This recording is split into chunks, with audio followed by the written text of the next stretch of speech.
On April 15, 1943, 25,000 feet above the Belgian coast, Oberleutnant Hermann Keller of Jägerschwader 26 stared at the unfamiliar shapes rising from the west, massive, single-engine fighters unlike anything in his recognition manuals. His combat report, preserved in the Bundesarchiv, recorded the moment German pilots first confronted the Republic P-47 Thunderbolt in combat.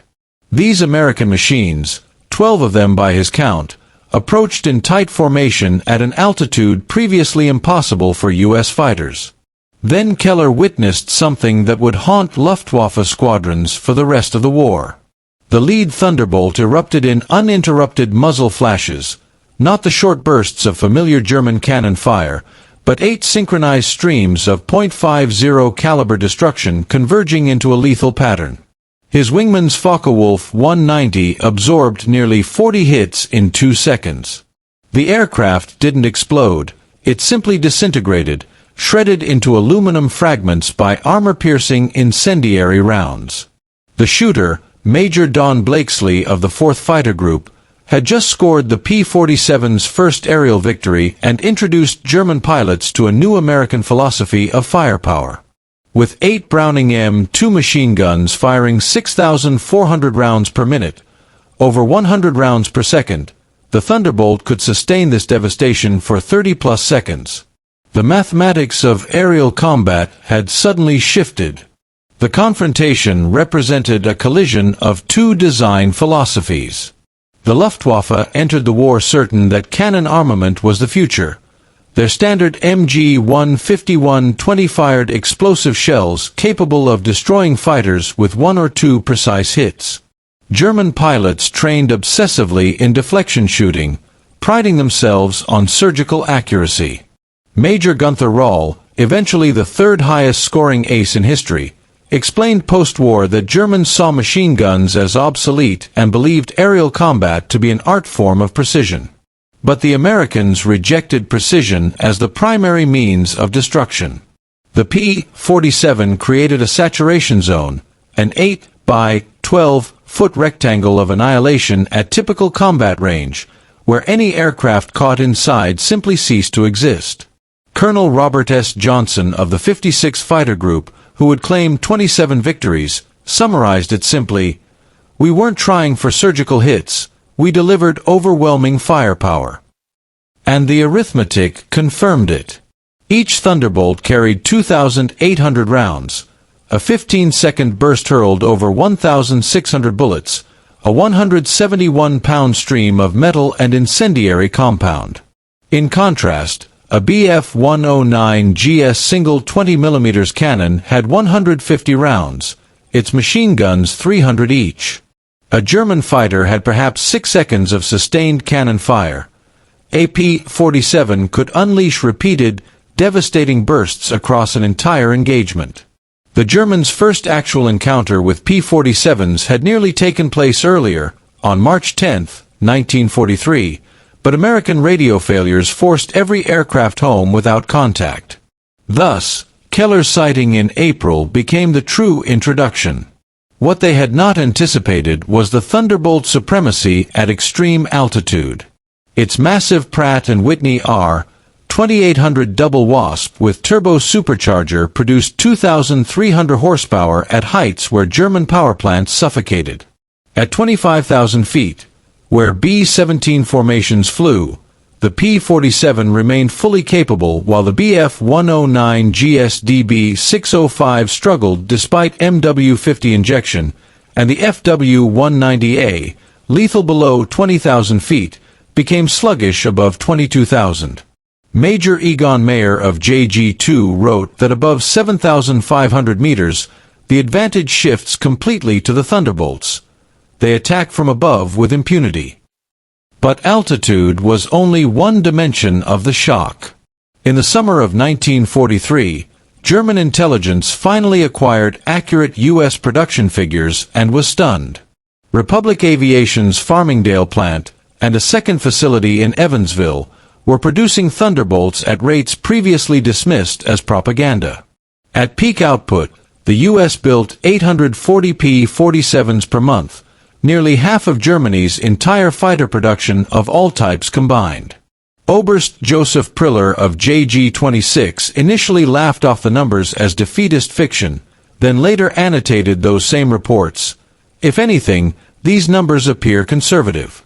We face industrial warfare on a scale never imagined. The shock became reality on August 17, 1943, during the first Schweinfurt raid, when German pilots expecting unescorted bombers instead met 240 Thunderbolts maintaining escort deep into Germany using belly tanks. Their concentrated firepower tore through German formations. Hauptmann Wilhelm Ferdinand Galland of JG-26 wrote that Thunderbolt guns did not simply damage aircraft, they disintegrated them. And so began the psychological transformation.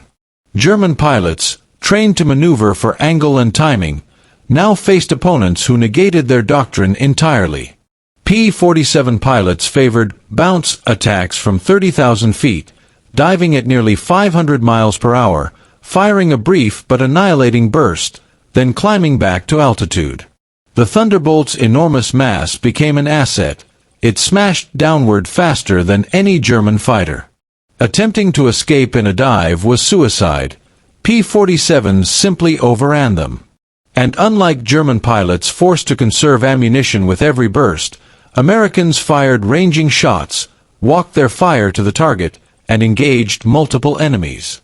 German flyers fought under constant ammunition anxiety. Americans fought with abundance. Behind this abundance stood U.S. industry. The Lake City Ordnance Plant produced 6.5 billion .50 caliber rounds during the war, enough to give every P-47 ever built more than 400,000 rounds. D-Day revealed the consequences. On June 6, 1944, the Luftwaffe flew only 319 sorties over Normandy. The 9th Air Force alone sent over 2,000 Thunderbolt sorties. Germans faced odds of 20-1, and P-47 firepower dominated every engagement. 27 of the 35 Luftwaffe aircraft lost that day fell to Thunderbolts. And on the ground, the P-47 became even more terrifying.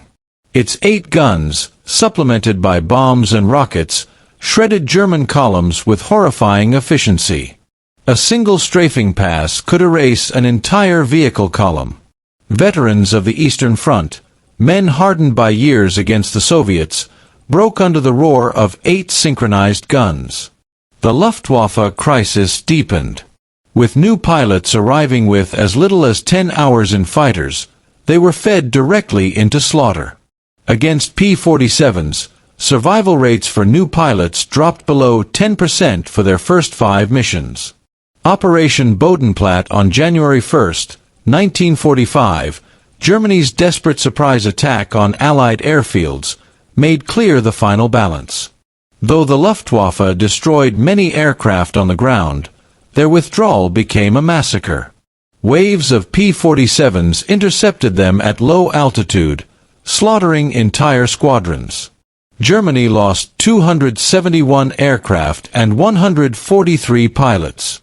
American air combat losses were 16. Even the Me-262 jets gained only brief respite. P-47s simply waited near airfields and destroyed jets during takeoff and landing when their speed advantage was nullified.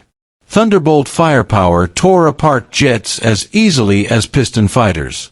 Late war variants like the P-47M and P-47N widened the gap further, with speeds over 470 miles per hour and advanced K-14 computing gun sights that erased the last German advantage, expert deflection shooting. Now even rookie American pilots became lethal marksmen. Fuel shortages crippled Germany. By late 1944, Luftwaffe pilots flew missions lasting 20 minutes, barely enough for a single engagement. Many fired their guns for the first time in combat because training fuel no longer existed.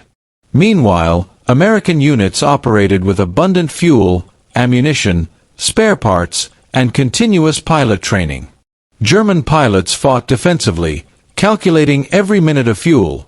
Americans fought offensively, dictating the pace and altitude of every fight. The Thunderbolt's strategic effect became overwhelming. It secured air superiority for the bombing campaign that erased German industry and fuel production. Its ground attacks paralyzed German movement. Armored columns, rail lines, locomotives, and supply routes evaporated under relentless strafing. By early 1945, P-47s had destroyed or damaged 86,000 railway cars, 9,000 locomotives, 68,000 motor vehicles, and 6,000 armored vehicles while claiming 3,752 air-to-air victories. German pilots documented Thunderbolt neurosis, a trauma response triggered by any sound resembling 8 machine guns firing in unison. Even after the war, the psychological scars remained. During the Korean War, West German advisors shown film of F-84 Thunderjets conducting ground attacks displayed involuntary stress responses, recognizing echoes of the very firepower philosophy that had crushed them a decade earlier. They emphasized to NATO that American doctrine relied not on fairness but overwhelming industrial force. Their final wartime assessments admitted that traditional aerial warfare, skill, maneuver, precision, had become obsolete. The P-47's 8 guns had not merely destroyed German aircraft, they had demolished an entire combat philosophy. German pilots entered the war believing in precision and individual excellence. They ended it understanding that modern war belonged to nations capable of mass-producing overwhelming firepower. Thunderbolts, each with 8.50 caliber guns, embodied the industrial democracy that defeated totalitarian efficiency. Republic Aviation produced 15,686 P-47s, each containing over 300,000 rivets and 17,081 parts, each armed with weapons that alone cost more than many complete German fighters. American factories made 12 billion .50 caliber rounds, enough to grant every Thunderbolt virtually unlimited ammunition. In contrast, Germany produced only about 33,000 fighters in the entire war, increasingly with partial ammunition loads and almost no fuel. German pilots were not defeated, they were systematically erased. Post-war historians like Dr. Williamson Murray wrote that the P-47's 8 guns democratized aerial combat. Experience became secondary to industrial capacity. Hundreds of German aces found themselves equals to American novices when caught in the wall of .50 caliber fire. The implications went far beyond combat. German staff colleges after the war used the P-47 as a case study in industrial warfare, teaching that no tactical brilliance could compensate for overwhelming production. 8 guns became shorthand for insurmountable firepower superiority. The P-47 had become more than a fighter, it was proof that modern warfare was economic before it was heroic. German pilots who once believed in aerial duels instead faced an industrial machine firing 100 rounds per second. The 15,686 Thunderbolts, their 125,488 machine guns, and billions of rounds of ammunition represented the triumph of production mathematics over individual skill. The surprised German pilots felt the first time they saw a P-47 was ultimately a realization. They had not misjudged an aircraft, they had misjudged the nature of modern war. The P-47 Thunderbolt, with its 8.50 caliber guns, delivered American industrial supremacy one devastating burst at a time.